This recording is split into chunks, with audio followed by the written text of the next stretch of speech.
सामयिक दूरत्व रक्षा संपर्कित नूतन मानदंड आमर पारस्परिक संपर्क को गभीर भाव प्रभावित करिछि। यह महिला और शिशु मानकर सुरक्षा तथा दुर्बलता उपरे आमर ध्यान को पुनः केंद्रित करिछि। विविध योजना तथा जनमंगलकारी पदक्षेप माध्यम रे यही समस्या गुड़िकर समाधान करने आम सम्मिलित प्रयास जारी रखीचु और एथि निमंते 3,906 कोटी टंका व्ययबराद करा जाइछि। अभिनव योजना ममता माध्यम अद्यावधि 45 लाख अधिक हिताधिकारी को प्राय 2,122 कोटी टंका हस्तांतर कराई। चलित वर्ष ममता योजना रे 279 कोटी टंका व्यवस्था करने को मु प्रस्ताव रखुछि। जिला बा ब्लॉक स्तर में स्वयं सहायक गोष्ठी महासंघ गुड़ी को सुदृढ़ करने सेमानकर क्षमता और दक्षता वृद्धि तथा प्रचलित सरकारी योजना गुड़िक सहित स्वयं सहायक गोष्ठीर महिला सदस्य मान संयुक्त करी सेमानक पई अर्थनैतिक सुजोग को सुनिश्चित करने उद्देश्य रे मिशन शक्ति अधीन रे 316 कोटी टंकार व्ययबराद रही। ब्लॉक स्तर में मिशन शक्ति गृह निर्माण पाई अतिरिक्त 100 कोटी टंका व्ययबराद रही। केंद्रीय बजेट 2021-22 रे भारत सरकार आमर प्रमुख महिला सशक्तिकरण प्रयास मिशन शक्ति को अनुकरण करुथवार देखि आमे उल्लसित। 6 वर्षरु कम बयस शिशु मानकर स्वास्थ्य एवं पुष्टि साधन मान वृद्धि करने सक्षम अंगनवाड़ी और पोषण 2 योजना कार्यकारी हेब। एथिपाई आमे 2,286 कोटी टंका व्ययबरादर प्रस्ताव रखीचु। यह व्यतीत योजना टीर राज्य सहायता अंश भाव 378 कोटी टंका प्रदान कराଯାଇଛି। शिशु मानकर सुरक्षा तथा मंगलकारी कार्यक्रम को हाथ को नेबाई मिशन बात्सल्य अधीन रे 77 कोटी टंका व्ययबराद प्रस्ताव रखाଯାଇଛି। राज्यर दुर्गम अंचल रे अवस्थित अपेक्षाकृत निम्न स्वास्थ्य सूचक थिवा 125 टी ब्लॉक रे 125 टी स्थिरीकृत प्रकल्प रे पोषणर स्तर को वृद्धि करने लगी सोपान योजना माध्यम रे आगामी 5 वर्ष रे 1,048 कोटी टंका व्यय करने अटकल कर 2021-22 बजेट आकलन रे एथिपाई 51 कोटी टंकार प्रस्ताव रही। मालती देवी प्राक विद्यालय परिधान योजना अधीन रे प्राक विद्यालय शिक्षारत शिशु मानू पोशाक आवंटन 78 कोटी टंकार व्ययबराद करा जायछि। अनुसूचित जाति जनजाति अन्यान्य पछुआ वर्ग और संख्यालघु संप्रदायर विकास में बाचस्पति महोदय अनुसूचित जाति और जनजाति मानकर सशक्तिकरण को शिक्षा स्वास्थ्य ग्रामांचल नियुक्ति सुयोग दक्षता विकास एवं जीविका संबंधी समस्त योजनार एक अविच्छेद अंश भाव अंतर्भुक्त करा जायछि। 2021-22 आर्थिक वर्ष रे अनुसूचित जनजाति सब कंपोनेंट रे 16,875 कोटी टंका एवं अनुसूचित जाति सब कंपोनेंट रे 12,188 कोटी टंका एहीपरि मोट 29,063 कोटी टंका व्ययबराद करा जायछि। अनुसूचित जाति जनजाति और पछुआ वर्गर छात्र छात्री मान प्री मेट्रिक और पोस्ट मेट्रिक मेधावृत्ति योजना 903 कोटी टंका व्ययबराद प्रस्ताव रही। अनुसूचित जाति और जनजातिर छात्र छात्री मान शिक्षार सर्वोत्तम सुविधा सुजोग प्रदान उद्देश्य सहरांचल शिक्षानुष्ठान मानक सहभागितार अन्वेषा योजना प्रचलित होची। यही योजना निमंते मु 110 कोटी टंका व्ययबरादर प्रस्ताव रखुची। विशेष भाव में असुरक्षित अनुसूचित जनजातिर प्राकृतिक संपद और संस्कृतिर संरक्षण तथा सेमानकर सामाजिक अर्थनैतिक विकास पाई 50 कोटी टंका और 9टी आदिवासी अध्युषित जिलार विकास पाई स्वतंत्र विकास परिषद स्पेशल डेवलपमेंट काउंसिल अधीन रे 59 कोटी टंका व्ययबराद प्रस्ताव रही। दिव्यांग मानकर सामाजिक निरापत्ता सशक्तिकरण मु मधुबाबू पेंशन योजना रे 1,509 कोटी टंका जातीय सामाजिक सहायता योजना रे 923 कोटी टंका एवं दिव्यांग मानकर सशक्तिकरण पाई 105 कोटी टंका व्ययबराद प्रस्ताव रखुछि। वरिष्ठ नागरिक दिव्यांग एवं दुस्थ व्यक्ति मान परी सामाजिक स्तर में दुर्बल साधारण जनसाधारण को गुणात्मक आवासिक सहायता जोगाई देवा पाई प्रथम पर्याय राज्यर 10टी जिलार सदर महकुमार इंटीग्रेटेड इंफ्रास्ट्रक्चर कम्प्लेक्सेस स्थापन करने निमंते 133 कोटी टंका व्ययबराद प्रस्ताव रखुछि। खाद्य निरापत्ता कोविड-19 महामारी व्यापीबार प्रारंभिक पर्याय लॉकडाउन समय जातीय खाद्य निरापत्ता अधिनियम एवं राज्य खाद्य निरापत्ता योजना अधीन रे प्रत्येक कार्डधारी को 1,000 टंका लेखाएं वितरण करिछु। जातीय खाद्य निरापत्ता अधिनियम और राज्य खाद्य निरापत्ता योजनार समस्त हिताधिकारी को एप्रिल 2020 ठारू नवेम्बर 2020 पर्यंत 8 मास धरी अतिरिक्त भावे मासको प्रति हिताधिकारी परिवार सदस्य पिछा 5 किलोग्राम चाउल किंबा गहम उभय एवं परिवार पिछा मासको 1 किलोग्राम डाली आमे मागणार बंटन करिछु। 2021-22 आर्थिक वर्ष में किलोग्राम पिछा 1 टंका हिसाब से समस्त हिताधिकारी को चाउल जोगाई देवाकू 969 कोटी टंका व्यय बरादर प्रस्ताव रखुछि।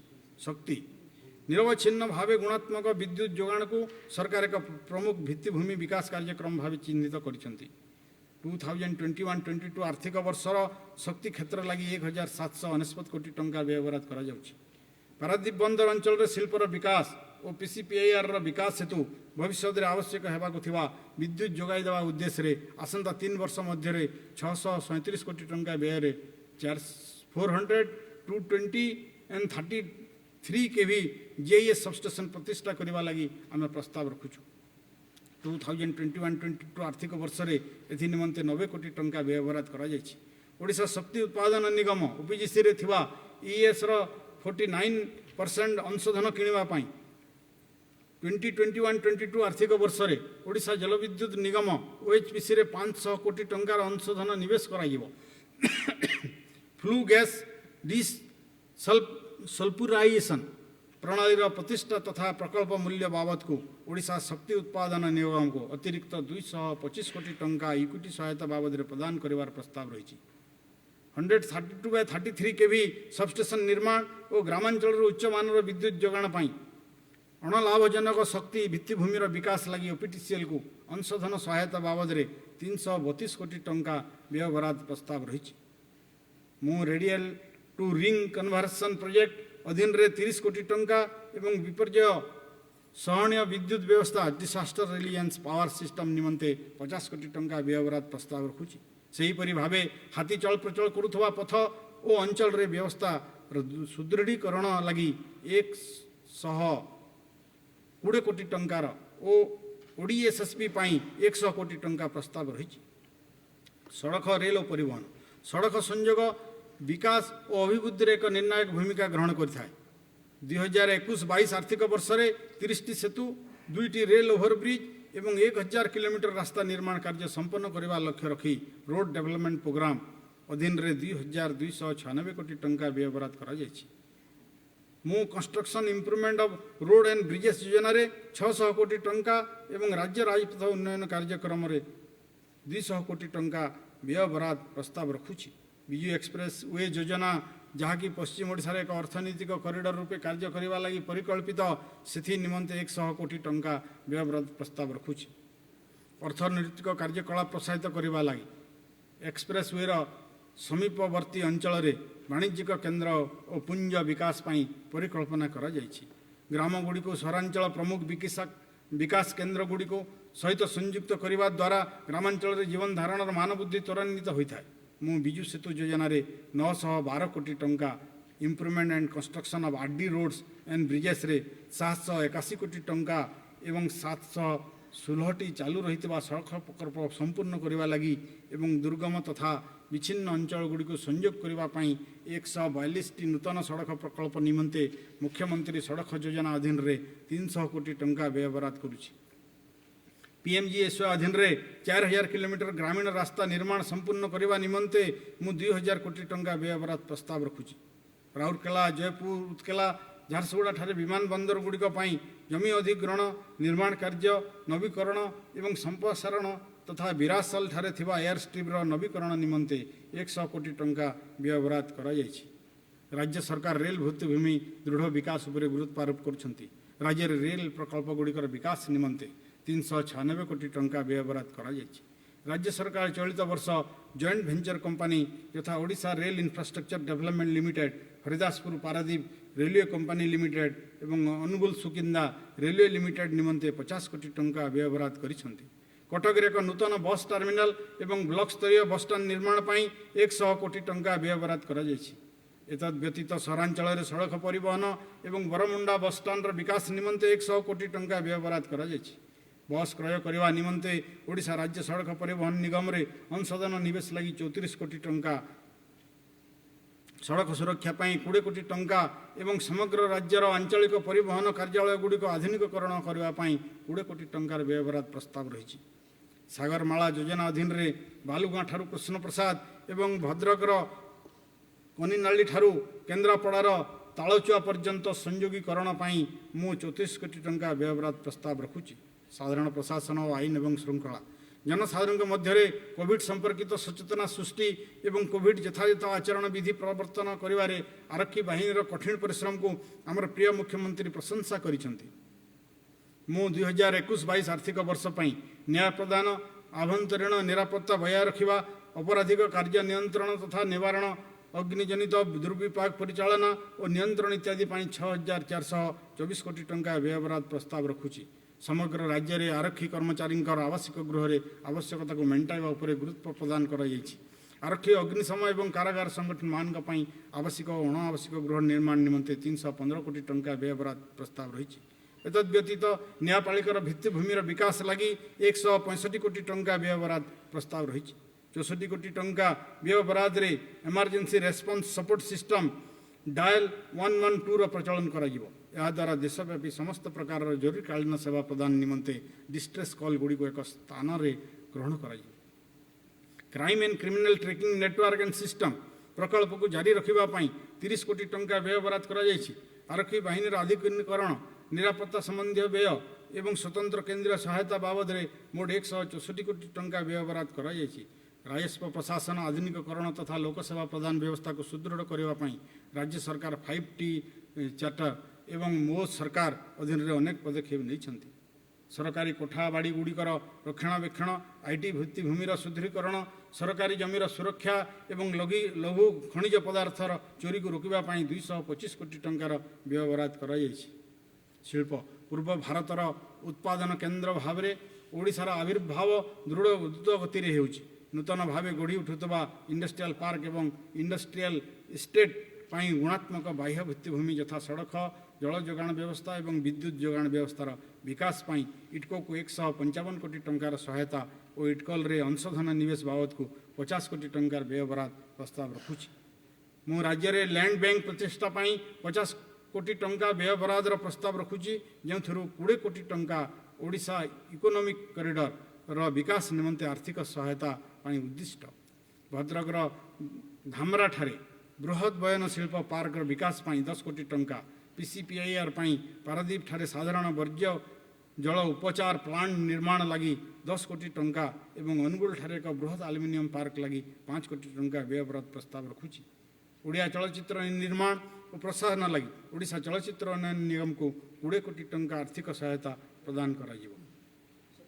अणु क्षुद्र और मध्यम शिल्प गत वर्ष तुलन में रप्तानी मूल्य शतकड़ा 55% वृद्धि हासिल कर मु शिल्प एवं MSME क्षेत्र में संश्लिष्ट समस्त को अभिनंदन जनाऊँगी। भारतर रप्तानी प्रस्तुति सूचांक 2020 रे नीति आयोग ओडिशा को देशर सर्वश्रेष्ठ 5 गोटी राज्य मध्य स्थानित करिसेंति। आमर माननीय मुख्यमंत्री राज्यर स्थानीय MSME उत्पादकों को विश्व बजार रे प्रतियोगितामूलक करने परिकल्पना करिसेंति। आम सरकार उत्पादन एवं प्रक्रियाकरण क्षेत्र पाई अनुकूल वातावरण सृष्टि निमंते इज ऑफ डूइंग बिजनेस व्यवस्था करने सह भित्तिभूमि सहायता जोगाई देउछंती। यही उद्देश्य साधना निमंते MSME क्षेत्र पाई गत आर्थिक वर्षर व्ययबराद 250 कोटी टंकारु वृद्धि करा जाई 465 कोटी टंका रखा जाइछि, जहाँकि पूर्व वर्ष तुलन में 86% रु अधिक अटे। मु MSME क्षेत्र को आर्थिक सहायता पाई 125 कोटी टंका, MSME क्षेत्र प्रोत्साहन पाई 80 कोटी टंका एवं खदी और ग्राम्य उद्योग प्रशासन पाई 27 कोटी टंका व्ययबराद प्रस्ताव रखुछि। ओडिशा सरकार कोविड-19 समय MSME गुड़िकर सहायता पाई प्राय 299 कोटी टंकार स्वतंत्र कोविड पैकेज घोषणा करिसेंति। हस्ततंत्र बयन और हस्तशिल्प आमर हस्ततंत्र एवं हस्तशिल्प सामग्री समग्र विश्व में व्यापक स्वीकृति लाभ करिछि। यही क्षेत्र बहु संख्यक कारीगर को नियुक्ति जोगाई थाए। 2021-22 आर्थिक वर्ष रे हस्ततंत्र क्षेत्र पाई 36 कोटी टंका, हस्तशिल्प क्षेत्र पाई 30 कोटी टंका, वस्त्र एवं बयन शिल्प क्षेत्र पाई 9 कोटी टंका एवं रेशम शिल्प क्षेत्र पाई 9 कोटी टंका व्ययबराद प्रस्ताव रखुछि। जंगल एवं परिवेश बाचस्पति महोदय राज्यर मोट भौगोलिक क्षेत्रर 36.14% जंगल और वृक्षराजी द्वारा आच्छादित, जहाँ जातीय हार ठारू अधिक। 2021-22 आर्थिक वर्ष रे जंगल क्षेत्र पाई 1854 कोटी टंका व्ययबराद प्रस्ताव रखुछि। यही व्ययबराद रे कांपा पांठिरु 903 कोटी टंका, जाइका सहायता रे चालुथबा ओडिशा जंगल क्षेत्र विकास प्रकल्पर द्वितीय पर्याय କାର୍ଯ୍ୟକାରୀ ପାଇଁ 120 କୋଟି ଟଙ୍କା ଅନ୍ତର୍ଭୁକ୍ତ ଅଛି। ମିଳିତ ଜଙ୍ଗଲ ପରିଚାଳନା ଅଧୀନକୁ ଅଧିକରୁ ଅଧିକ ବନାଞ୍ଚଳ ଆଣିବା ପାଇଁ ଉଦ୍ଦିଷ୍ଟ ଆମ ଜଙ୍ଗଲ ଯୋଜନା ଲାଗି 15 କୋଟି ଟଙ୍କା ବ୍ୟୟବରାଦ ପ୍ରସ୍ତାବ ରଖୁଛି। ପର୍ଯ୍ୟଟନ ମହାମାରୀ ପରବର୍ତ୍ତୀ ବିଶ୍ୱରେ ରାଜ୍ୟ ପର୍ଯ୍ୟଟନ ଅପାର ସମ୍ଭାବନାର ଦ୍ୱାର ଉନ୍ମୁକ୍ତ କରିବାକୁ ଆମର ମାନ୍ୟବର ମୁଖ୍ୟମନ୍ତ୍ରୀଙ୍କ ପ୍ରତିବଦ୍ଧତାକୁ ମୁଁ ଦୋହରାଉଛି। ପ୍ରସ୍ତାବିତ ବୃହତ୍ ପୁଞ୍ଜିନିବେଶ ଦ୍ୱାରା ପୁରୀ ବିଶ୍ୱ ଐତିହ୍ୟ ସହରରେ ପରିଣତ ହେବ, ଯାହାଫଳରେ ରାଜ୍ୟରେ ଜାତୀୟ ଓ ଆନ୍ତର୍ଜାତୀୟ ପର୍ଯ୍ୟଟକଙ୍କ ଆଗମନ ବୃଦ୍ଧି ହେବ ଏବଂ ରାଜ୍ୟର ଯୁବକ ଯୁବତୀମାନଙ୍କ ପାଇଁ ଜୀବିକା ଅର୍ଜନର ସୁଯୋଗ ସୃଷ୍ଟି ହେବ। ପର୍ଯ୍ୟଟନ କ୍ଷେତ୍ରରେ ଆମେ ପୁରୀ, କୋଣାର୍କ, ଚିଲିକା ଏବଂ ଭୁବନେଶ୍ୱର ବ୍ୟତୀତ ଅନ୍ୟ ଇକୋ ଟୁରିଜମ ସ୍ଥଳୀଗୁଡ଼ିକ ଜରିଆରେ ରାଜ୍ୟର ସର୍ବୋତ୍ତମ କିନ୍ତୁ ଏଯାବତ୍ ଗୁପ୍ତ ଥିବା ସ୍ଥାନଗୁଡ଼ିକୁ ବେଷ୍ଟ କେପ୍ଟ ସିକ୍ରେଟ୍ ସମ୍ମୁଖକୁ ଆଣିବାକୁ ପ୍ରୟାସୀ। କୋଣାର୍କ ମେରାଇନ୍ ଡ୍ରାଇଭ୍ରେ ହେଉଥିବା ଇକୋ ରିଟ୍ରିଟ୍ କାର୍ଯ୍ୟକ୍ରମକୁ ରାଜ୍ୟର 5ଟି ଅନ୍ୟ ସ୍ଥାନ ଯଥା ଭିତରକନିକା ଜାତୀୟ ଉଦ୍ୟାନ, ଦାରିଙ୍ଗବାଡ଼ି, ଶୈଳନିବାସ, ହୀରାକୁଦ ଜଳଭଣ୍ଡାର, କୋଣାର୍କର ରାମଚଣ୍ଡୀ ବେଳାଭୂମି ଏବଂ ସାତକୋଶିଆ ବ୍ୟାଘ୍ର ସଂରକ୍ଷଣାଞ୍ଚଳରେ ଆୟୋଜନ କରିବାର ଆମ ସରକାରଙ୍କର ଉଦ୍ୟମକୁ ଉତ୍ତମ ସଫଳତା ମିଳିଛି। ଏହି ଉଦ୍ଦେଶ୍ୟକୁ ଧ୍ୟାନରେ ରଖି ଓଡ଼ିଶା ପର୍ଯ୍ୟଟନ କ୍ଷେତ୍ର ପାଇଁ 2020-21 ଆର୍ଥିକ ବର୍ଷରେ ଥିବା 401 କୋଟି ଟଙ୍କାର ବ୍ୟୟବରାଦକୁ 25% ବୃଦ୍ଧି କରି 2021-22 ବର୍ଷ ପାଇଁ 500 କୋଟି ଟଙ୍କା ବ୍ୟୟବରାଦର ପ୍ରସ୍ତାବ ରଖୁଛି। ଏହା 2019-20 ଆର୍ଥିକ ବର୍ଷରେ ମୋଟ ପର୍ଯ୍ୟଟନ କ୍ଷେତ୍ର ଲାଗି ଉଦ୍ଦିଷ୍ଟ ବ୍ୟୟବରାଦର 2.5 ଗୁଣ ଅଟେ। ଏଥିମଧ୍ୟରୁ ପର୍ଯ୍ୟଟନ ଭିତ୍ତିଭୂମି ବିକାଶ ଏବଂ ପରିଚାଳନା ନିମନ୍ତେ 349 କୋଟି ଟଙ୍କା ଓ ପର୍ଯ୍ୟଟନର ପ୍ରସାର ପାଇଁ 83 କୋଟି ଟଙ୍କା ଉପଯୋଗ କରାଯିବ। କ୍ରୀଡ଼ା ଓ ଯୁବସେବା ବିଶ୍ୱର କିଛି ବୃହତ୍ କ୍ରୀଡ଼ା ପ୍ରତିଯୋଗିତାକୁ ସଫଳତାର ସହ ଆୟୋଜନ କରିବା ପରେ ଓଡ଼ିଶା ଦେଶର କ୍ରୀଡ଼ା ରାଜଧାନୀ ଭାବରେ ଉଭା ହୋଇଛି। କ୍ରୀଡ଼ା କ୍ଷେତ୍ରରେ ରାଜ୍ୟ ଓ ଦେଶର ଉଜ୍ଜ୍ୱଳ ଭବିଷ୍ୟତ ଗଢ଼ି ତୋଳିବା ପାଇଁ କ୍ରୀଡ଼ାବିତ୍ମାନଙ୍କୁ ଆର୍ଥିକ ଓ ଅନ୍ୟାନ୍ୟ ପ୍ରଶାସନ ଦିଆଯିବା ସହ ସେମାନଙ୍କ ପାଇଁ ରାଜ୍ୟରେ ଉତ୍ତମ ପ୍ରଦର୍ଶନ କେନ୍ଦ୍ର ହାଇ ପରଫର୍ମାନ୍ସ ସେଣ୍ଟର ପ୍ରତିଷ୍ଠା କରାଯାଉଛି। ଓଡ଼ିଶାରେ ଆୟୋଜିତ ହେବାକୁ ଥିବା ଆନ୍ତର୍ଜାତୀୟ ହକି ଫେଡେରେସନ୍ ପୁରୁଷ ହକି ବିଶ୍ୱକପ୍ 2023 ପାଇଁ ରାଜ୍ୟର ପ୍ରସ୍ତୁତିକୁ ଜୋରଦାର କରିବା ପାଇଁ ମାନ୍ୟବର ମୁଖ୍ୟମନ୍ତ୍ରୀ ରାଉରକେଲାରେ ଏକ ନୂତନ ବିଶ୍ୱସ୍ତରୀୟ ହକି ଷ୍ଟାଡିୟମ ନିର୍ମାଣ ଲାଗି ଶିଳାନ୍ୟାସ କରିଛନ୍ତି। କ୍ରୀଡ଼ା ଭିତ୍ତିଭୂମିର ବିକାଶ ଓ ପରିଚାଳନା ନିମନ୍ତେ ମୁଁ 109 କୋଟି ଟଙ୍କା ବ୍ୟୟବରାଦ ପ୍ରସ୍ତାବ ରଖୁଛି, ଯାହା ମଧ୍ୟରୁ କେନ୍ଦ୍ର ନିର୍ବାଚିତ ସହରାଞ୍ଚଳ ନିକାୟ ସଂସ୍ଥାରେ ଅର୍ବାନ୍ ସ୍ପୋର୍ଟସ୍ କମ୍ପ୍ଲେକ୍ସ ନିର୍ମାଣ ପାଇଁ ବ୍ୟୟ କରାଯିବ। କ୍ରୀଡ଼ା ଶିକ୍ଷାର ପ୍ରୋତ୍ସାହନ ପାଇଁ 109 କୋଟି ଟଙ୍କା, ଖେଲୋ ଇଣ୍ଡିଆକୁ ରାଜ୍ୟ ସହାୟତା ଭାବେ 11 କୋଟି ଟଙ୍କା ଏବଂ ରାଉରକେଲା, ସମ୍ବଲପୁର, ବ୍ରହ୍ମପୁର ଓ କଟକଠାରେ ଥିବା କ୍ରୀଡ଼ା ଭିତ୍ତିଭୂମିର ଉନ୍ନତି ପାଇଁ 8 କୋଟି ଟଙ୍କା ବ୍ୟୟବରାଦର ପ୍ରସ୍ତାବ ରଖୁଛି। ଯୋଜନା ସଂଯୋଜନା ବାଚସ୍ପତି ମହୋଦୟ, ଯୋଜନା ଓ ସଂଯୋଜନା ବିଭାଗ ପାଇଁ ମୋଟ 1468 କୋଟି ଟଙ୍କା ବ୍ୟୟବରାଦର ପ୍ରସ୍ତାବ ରହିଛି, ଯାହା ମଧ୍ୟରେ ବିଧାୟକ ସ୍ଥାନୀୟ ଅଞ୍ଚଳ ଉନ୍ନୟନ ପାଣ୍ଠି ଲାଗି 441 କୋଟି ଟଙ୍କା ଉଦ୍ଦିଷ୍ଟ। ଏହି ପାଣ୍ଠି ବିକାଶର ଗତିକୁ ତ୍ୱରାନ୍ୱିତ କରିବା ସହ ପ୍ରତ୍ୟେକ ନିର୍ବାଚନ ମଣ୍ଡଳୀରେ ମୂଲ୍ୟଯୁକ୍ତ ଭିତ୍ତିଭୂମି ସୃଷ୍ଟିକୁ ସୁନିଶ୍ଚିତ କରିବ। ରାଜ୍ୟରେ ସ୍ୱତନ୍ତ୍ର ପ୍ରକାର ପ୍ରକଳ୍ପ କାର୍ଯ୍ୟ ହାତକୁ ନେବା ପାଇଁ ସ୍ୱତନ୍ତ୍ର ସମସ୍ୟା ପାଣ୍ଠି ସ୍ପେଶାଲ ପ୍ରୋବ୍ଲେମ୍ ଫଣ୍ଡ ଯୋଜନା ଅଧୀନରେ 100 କୋଟି ଟଙ୍କା ବ୍ୟୟବରାଦ ପ୍ରସ୍ତାବ ରହିଛି। ପଶ୍ଚିମ ଓଡ଼ିଶାର ବିକାଶ ଯାତ୍ରାରେ ଏକ ନୂତନ ଅଧ୍ୟାୟ ସୃଷ୍ଟି କରି ଲୋକଙ୍କ ଆଶା ଆକାଂକ୍ଷା ପୂରଣ କରିବାରେ ପଶ୍ଚିମ ଓଡ଼ିଶା ବିକାଶ ପରିଷଦ ସକ୍ଷମ ହୋଇଛି। ପଶ୍ଚିମ ଓଡ଼ିଶା ବିକାଶ ପରିଷଦକୁ 180 କୋଟି ଟଙ୍କା ଯୋଗାଇ ଦେବା ଲାଗି ପ୍ରସ୍ତାବ ରଖୁଛି। ଏହି ବ୍ୟୟବରାଦ ପୂର୍ବ ବର୍ଷ ତୁଳନାରେ 2 ଗୁଣରୁ ଅଧିକ ଅଟେ। ସେହିଭଳି ବିଜୁ କେବିକେ ଯୋଜନା ଅଧୀନରେ କେବିକେ ଜିଲ୍ଲାମାନଙ୍କରେ ବିଜୁଳି, ସଡ଼କ ଓ ପାନୀୟ ଜଳ ଭଳି ମୌଳିକ ଆବଶ୍ୟକତା କ୍ଷେତ୍ରରେ ଭିତ୍ତିଭୂମିର ବିକାଶ ପାଇଁ 250 କୋଟି ଟଙ୍କାର ପ୍ରସ୍ତାବ ରଖୁଛି। ସ୍ୱାଭିମାନ ଅଞ୍ଚଳର ବିକାଶ ପାଇଁ ସେତୁ ଯୋଜନା ଅଧୀନରେ 50 କୋଟି ଟଙ୍କାର ବ୍ୟୟବରାଦ କରାଯାଇଛି। ସମ୍ବଳର ସର୍ବୋତ୍ତମ ବିନିଯୋଗ କରିବା ତଥା ସମ୍ବଳର ଅଧିକ୍ରମଣକୁ ରୋକିବା ଲାଗି ବଜେଟ୍ ଏବଂ ବଜେଟ୍ ବହିର୍ଭୂତ ସମ୍ବଳ ସମ୍ମିଶ୍ରଣରେ ଯୋଜନା ଓ ସଂଯୋଜନ ବିଭାଗକୁ ଏକ ସୁସଂଗଠିତ ମାଧ୍ୟମ ମିଆଦି ଯୋଜନା ପ୍ରସ୍ତୁତ କରେ। 2021-22 ଆର୍ଥିକ ବର୍ଷରେ ବିଭିନ୍ନ ଉନ୍ନୟନମୂଳକ କାର୍ଯ୍ୟ ଲାଗି ଜିଲ୍ଲା ଖଣିଜ ପାଣ୍ଠିରୁ 3143 କୋଟି ଟଙ୍କା ଏବଂ ଓଡ଼ିଶା ଖଣିଜ ସମ୍ପଦ ଧାରକ ଅଞ୍ଚଳ ଉନ୍ନୟନ ନିଗମ ପାଣ୍ଠିରୁ 3814 କୋଟି ଟଙ୍କା ବିନିଯୋଗର ପ୍ରସ୍ତାବ ରଖାଯାଇଛି। ଓଡ଼ିଆ ଭାଷା ସଂସ୍କୃତି ଐତିହ୍ୟ ମୁଁ ଓଡ଼ିଆ ଭାଷା ସଂସ୍କୃତି ଓ ଐତିହ୍ୟର ପ୍ରୋତ୍ସାହନ ପାଇଁ 135 କୋଟି ଟଙ୍କା ବ୍ୟୟବରାଦର ପ୍ରସ୍ତାବ ରଖୁଛି। ଏହା ମଧ୍ୟରେ ମୁଖ୍ୟମନ୍ତ୍ରୀ କଳାକାର ସହାୟତା ଯୋଜନା ପାଇଁ 51 କୋଟି ଟଙ୍କା ଓ ରାଜ୍ୟର ବିଭିନ୍ନ କୀର୍ତ୍ତିରାଜି ଓ ଐତିହ୍ୟସ୍ଥଳୀର ସଂରକ୍ଷଣ ଓ ସୁରକ୍ଷା ପାଇଁ 8 କୋଟି ଟଙ୍କା ଅନ୍ତର୍ଭୁକ୍ତ। ବିଜ୍ଞାନ ପ୍ରଯୁକ୍ତି ବିଦ୍ୟା କ୍ଷେତ୍ରରେ ପ୍ରୋତ୍ସାହନ ପାଇଁ 63 କୋଟି ଟଙ୍କାର ପ୍ରସ୍ତାବ ରଖାଯାଇଛି। एथिमध्यरे प्लानेटोरियम और संग्रहालय गुड़िकर उन्नतीकरण पर 20 कोटी टंका राज्य विज्ञान और प्रजुक्ति विद्या परिषद एवं आंचलिक तथा जिला स्तरीय विज्ञान केन्द्र मान 16 कोटी टंका और जैव प्रजुक्ति विद्यार विकास पर 8 कोटी टंका अंतर्भुक्त। सूचना प्रजुक्ति विद्या होची उत्तम प्रशासन मेरुदंड। इलेक्ट्रोनिक्स एवं सूचना प्रजुक्ति विद्या विभाग पर 169 कोटी टंका व्यय बराद प्रस्ताव रखुची, जो सूचना प्रजुक्ति विद्या भित्तिभूमि विकास और संयोगीकरण पर 111 कोटी टंका, आईटी पार्क और टावर प्रतिष्ठा पर 19 कोटी टंका अंतर्भुक्त।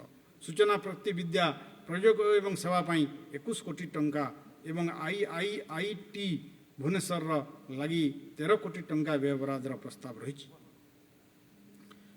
आम प्रिय मुख्यमंत्री नेतृत्व में गोष्ठी सहभागितार सदुपयोग करी ओडिशा एक सुदक्ष विपर्यय परिचालना व्यवस्था गठन कर पारिछि। महामारी समेत जेकोसी प्रकार दुर्विपागर परिचालना और प्रशमन पर राज्य सर्वोत्तम प्रस्तुति को सुनिश्चित करिछि। विपर्यय परिचालना लगी 3050 कोटी टंका व्यय बराद प्रस्ताव रखुची, जहाँ मध्य राज्य विपर्यय विपद परिचालना पांठि लगी 2139 कोटी टंका एवं जातीय विपर्यय विपद परिचालना पांठि 911 कोटी टंका अंतर्भुक्त।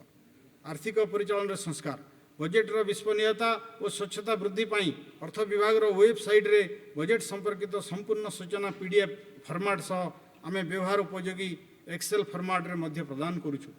एथिरे वित्तीय विश्लेषणर मासिक त्रैमासिक एवं अर्धवार्षिक विवरणी मध्य उपलब्ध करा जाउची। सेहीपरि भावे 2021-22 वार्षिक बजेट सह वित्तीय कौशल विवरण, वित्तीय विपद विवरण, फिस्कल रिस्क स्टेटमेंट, निरंतर विकास लक्ष्य, बजेट और ऋण संबंधी तथ्य सम्मिलित पत्र भली नूतन डिस्क्लोजर दस्तावेज प्रकाश करा जाउची। या द्वारा बजेट स्वच्छता एवं डिस्क्लोजर क्षेत्र में ओडिशा देशर अग्रणी राज्य भाव उभा हेब। लॉकडाउन समय ट्रेजरी गुड़िकर सुपरिचालन को सुनिश्चित करने लगी एवं यापर कोविड उपयुक्त शिष्टाचार पालन करने मात्र एक पृष्ठ सम्मिलित दरमहा बिल्र प्रचलन एवं कागज बिल को अपेक्षा न करी राज्यर ट्रेजरी गुड़िकर समस्त प्रकार क्लेम ऑनलाइन प्रोसेसिंग करिवार व्यवस्था करा जायथिला। वेतन एवं व्यक्तिगत ऋणर सार्वजनीन आवंटन ग्लोबल अलॉटमेंट सिस्टम प्रचलन हेतु महामारी समय मध्य कर्मचारी मानक मासिक वेतन ठीक समय प्रदान सुनिश्चित करा जाय पारिथिला। एतद् व्यतीत महामारी समय पेंशन एवं अन्यान्य अवसरकालीन प्राप्यर आवंटन में विलंब न होगा पाई इलेक्ट्रोनिक अथॉरिटीज व्यवस्था आरंभ कराइथिला। ट्रेजरी रे पेंशन भोगी व्यक्तिगत उपस्थिति बिना स्वतंत्र व्यवस्था द्वारा उपभोक्ता मानक सेमानकर प्रथम पेंशन वितरण कराइथिला। एही महामारी वर्ष रे संबल संग्रह करने सरकार एक आह्वान थिला। यही आवश्यकता को पूरण करने आम उत्तम अनुपालन, बकेया राशि आदाय एवं एककालीन प्राप्ति उपरे गुरुत्व देथिलु। राजस्व संग्रह पर डिजिटल प्लाटफर्म रे टिकस पैठर विभिन्न विकल्प उपलब्ध होगा द्वारा यार बहुल भाव में व्यवस्था करा जाउची। सरकारी विभाग गुड़िक संपूर्ण भाव में टिकस व्यवस्था अनुपालन करेंगे। आनुष्ठानिक संस्था तथा नागरिक माने मध्य यह पालन करेंगे बोली मोर आशा। प्रभावशाली अनुपालन, खनि लीज नवीकरण, बकेया राशि आदाय एवं विभिन्न बैंक खाता में रखा जाइथिबा सरकारी अर्थ को ट्रेजरी रे जमा करा जिबा हेतु कोविड-19 महामारी प्रभाव सत्वे जनवरी 2021 सुधा राज्यर निजस्व राजस्व 7.4% अभिवृद्धि हासिल करिछि। आगामी वर्ष आमर निजस्व राजस्व प्राय 10% वृद्धि पाइब बोली आमे आशा रखिछु। प्रतिकूल वर्ष मानकरे प्रतिश्रुतिबद्ध खर्च मेंटाइबा पई विभिन्न उत्सर्गीकृत पांठि सृष्टि करिथिबारु मु मोर पूर्वतन मान्यवर अर्थमंत्री माननकु सविनय धन्यवाद ज्ञापन करुछि। 2020-21 आर्थिक वर्ष रे आमे कंसोलिडेटेड सिंकिंग फंड रु 2500 कोटी टंका व्यवहार करिछु। 2021-22 आर्थिक वर्ष रे आउ 2000 कोटी टंका व्यवहार करने को प्रस्ताव रखिछु। भविष्य में जेकोसी आर्थिक मांदावस्था को सम्मुखीन हवा निमित्त संबल संरक्षण करने उद्देश्य रे आगामी वर्ष गुड़िक यही सबू उत्सर्गीकृत पांठि को राज्यर आर्थिक योगदान जारी रहिबो। आर्थिक मंथरता समय अर्थनैतिक अभिवृद्धि हार को बजाय रखापी काउंटर साइक्लिकल रेस्पॉन्स हिसाब रे यही पांठि को व्यवहार करा जाय परिबो। राज्यर विकास निमंते आम सम्मुखें अनेक आह्वान किंतु आमर संबल सीमित। मान्यवर मुख्यमंत्री श्री नवीन पट्टनायक दूरदृष्टि संपन्न नेतृत्व में उपलब्ध संबलर सदुपयोग करी राज्यवासी विकास, समृद्धि और कल्याण पाई आमे यही आह्वान सम्मुखीन होगा लगी चिर प्रतिश्रुतिबद्ध। आशा करुची यही बजेट आम प्रतिश्रुतिबद्धतार प्रतिफलन। वर्तमान महान कवि भक्त कवि मधुसूदन रावଙ୍କର उक्ति पंक्ति को उद्धार करी मो ही बजेट को राज्यवासी को उत्सर्ग करुछि। कलिंग धरणी महिमा स्मर स्मर हे बारे, जाग जाग लाग लाग हे उत्कल उद्धारे, जड़ता विषाद निराशा एवं तेजी बहन, उठ मठ न कर घेन ए शुभक्षण, वंदे उत्कल जननी, जय हिंद।